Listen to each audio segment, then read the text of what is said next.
दमा आज भारत ही नहीं समूचे विश्व की सांसों को रोके हुआ है। 50,000 से ज्यादा दमा अस्थमा के टीबी के जो रोगी हैं वो अपने प्राण गंवा देते हैं प्रतिवर्ष भारत में।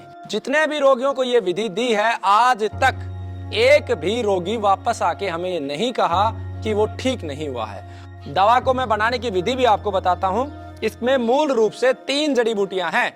नमस्कार दोस्तों, मेरे साथ हैं आचार्य कमलकांत जी। इनका उद्देश्य है कि आयुर्वेद को सही मुकाम मिले, क्योंकि आयुर्वेद का उपचार अपनाते हुए इन्होंने कई बीमारियों से लोगों को मुक्त किया है। आज बात करेंगे दमा ब्रोंकाइटिस की। इनका कहना है कि आयुर्वेद से मात्र कुछ जड़ी बूटियों से इन्होंने दमे के पुराने रोगी भी ठीक कर दिए हैं। इनका कोई कमर्शियल उद्देश्य नहीं है कि आयुर्वेद से ट्रीटमेंट कर पैसा कमाएं। उद्देश्य सिर्फ इतना है कि आयुर्वेद का ज्यादा से ज्यादा प्रचार हो और लोगों को उससे लाभ हो।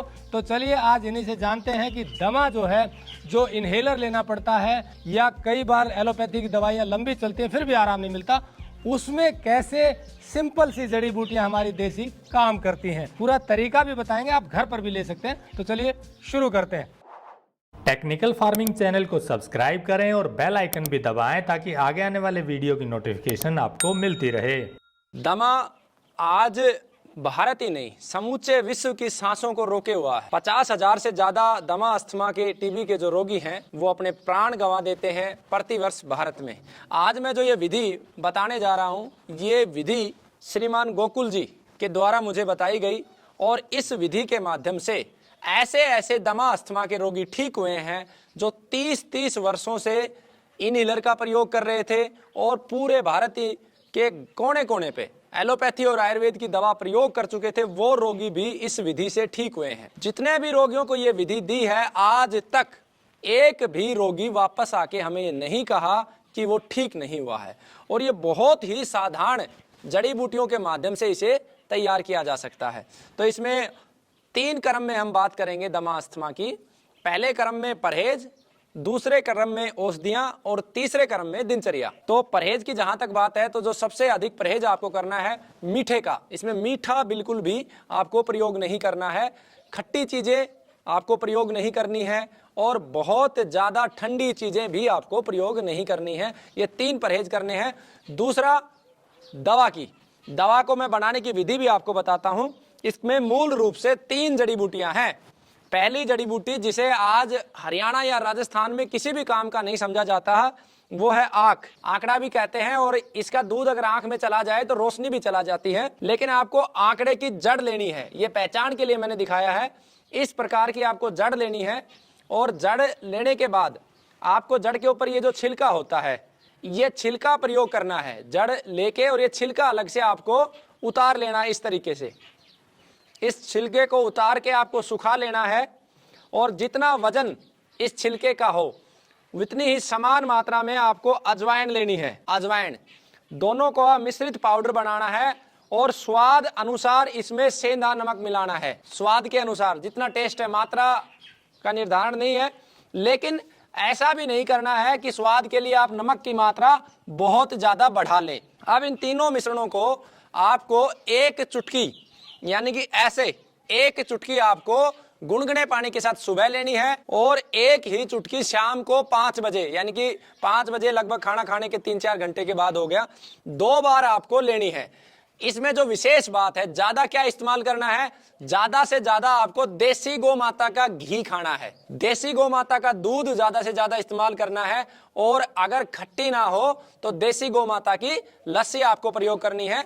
ये दवा अगर रोगी बहुत ज्यादा पुराना है, 20-25 साल पुराना है, तो अधिकतम आपको 2 महीने प्रयोग करनी है।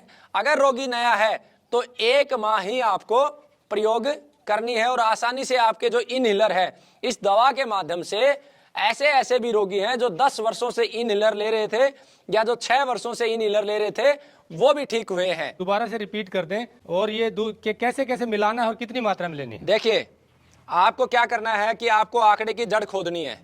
जड़ के ऊपर ऐसे छिलका मिलेगा, आपको ये छिलका उतारना है। जड़ी बूटी में खाली छिलका इस्तेमाल होगा। आप 100 ग्राम 50 ग्राम अपनी सुविधा के अनुसार ये छिलका ले लें, जितना आपको उपलब्ध हो। जितना छिलके का वजन हो सुखाने के बाद, यानी कि 20 ग्राम अगर छिलके का वजन है तो 20 ही ग्राम आपको अजवाइन लेनी है। दोनों को मिश्रित करना है, पीसना है, एक जी कर लेना है और स्वाद अनुसार यानी कि थोड़ा सा सेंधा नमक डाल लेना है। सुबह आपको खाली पेट गुनगुने पानी के साथ या गर्म पानी के साथ एक चुटकी मतलब अधिकतम चने का दाना, उससे ज्यादा बड़ा साइज नहीं, ऐसे एक चुटकी लेना है और ऊपर से गर्म पानी पी लेना है और फिर 1 घंटे तक कुछ नहीं खाना पीना है। ऐसे ही एक चुटकी शाम को 5 बजे आपको लेना है। लेकिन ये ध्यान रखें कि आपने 4:30 बजे रोटी खाई और तुरंत ये लिया तो नहीं, कम से कम खाने के 2-3 घंटे के बाद ये लेना और इसके लेने के 1 घंटे बाद तक कुछ नहीं खाना है। सुबह भी ऐसे खाने से पहले? सुबह भी खाने से पहले और शाम को 5 बजे। अब बात करते हैं दिनचर्या की। रोगी सुबह उठते ही गरम गरम पानी पिए, सुबह उठते ही गरम गरम पानी पिए रोगी, उसके बाद फ्रेश होके आए और दातुन अगर करे बरगद और पीपल की तो बहुत ही उत्तम है इस बीमारी में। उसके बाद वो आराम से स्नान करे, योग प्राणायाम जो भी अलोम विलोम कपालभाति जितना करे बहुत अच्छा है उसके लिए। और दिन में एक बार एक पीपल का पत्ता लेके पानी में बॉईल करके धीमा धीमा धीमा और उसको पिए।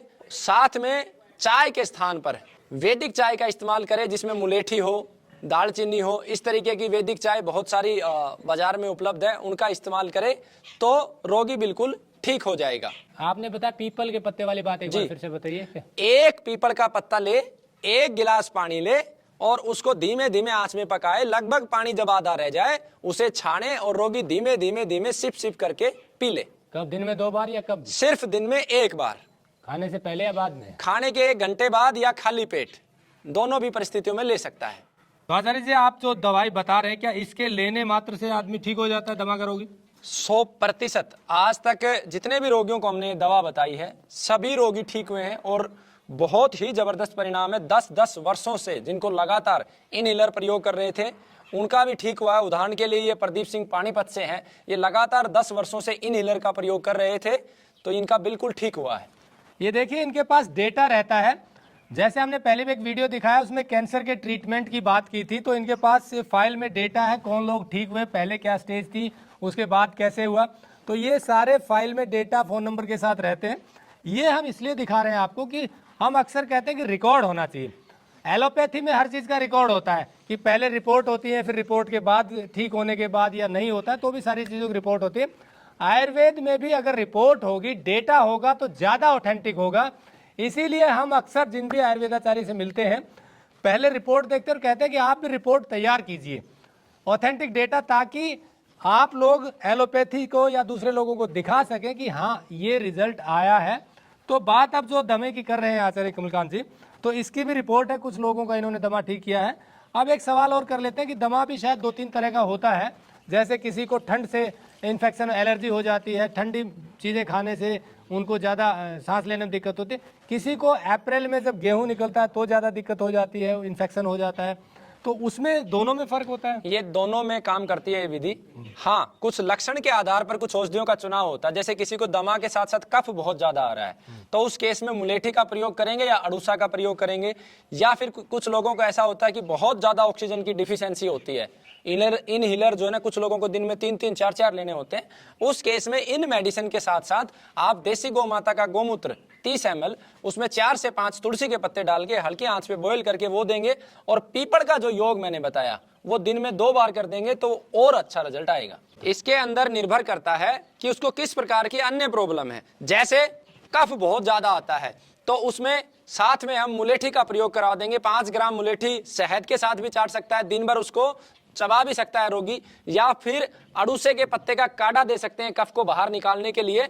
शहद और दालचीनी का भी प्रयोग कर सकते हैं कफ को बाहर निकालने के लिए। अदरक का रस और शहद भी प्रयोग कर सकते हैं।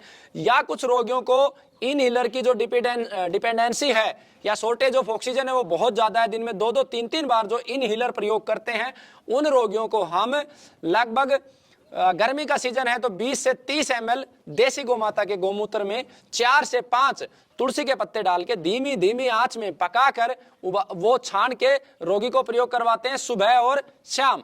अगर सर्दी है तो जो गोमूत्र की मात्रा है और तुलसी के पत्तों की संख्या बढ़ा देंगे, यानी कि 50 ml से 70 ml तक गोमूत्र दे सकते हैं और 5 से 10 तुलसी के पत्ते प्रयोग कर सकते हैं। साथ में जो मैंने पहले योग बताया था, एक पीपल का पत्ता पानी में उबाल के जब आधा पानी रह जाए वो छान के देने वाला, उसी योग को 2 बार यानी कि दिन में 1 बार सुबह ले लिया, 1 बार शाम को ले लिया तो रोगी बिल्कुल ठीक हो जाएगा। तो आचार्य जी, जो आपने विधि बताई उससे लगभग रिजल्ट 100% आ जाते हैं। दमा के पुराने या जो भी रोगी हैं, नए पुराने, सब ठीक हो जाते हैं। अब तक जितने भी रोगी हमारे पास दमा अस्थमा के आए हैं या हमने वर्बली भी जिनको ये औषधियां बताई हैं, उनमें से एक भी रोगी ऐसा नहीं है जो ठीक ना हुआ हो। 100% रिजल्ट है। और इस विधि का ज्ञान मुझे श्रीमान गोकुल जी से प्राप्त हुआ था, उनके पास भी 100% इसके रिजल्ट थे। तो दोस्तों, जैसा आचार्य कमलकांत जी ने बताया कि दमा के रोगी के 100% रिजल्ट है ठीक होने के। जैसा आपने शुरू में कहा, इनका उद्देश्य कोई व्यवसायिक नहीं है, सिर्फ इतना है कि आयुर्वेद के माध्यम से ज्यादा लोगों को ठीक किया जाए। अब सवाल ये आता है कि आप इनका ट्रीटमेंट कैसे ले सकते हैं।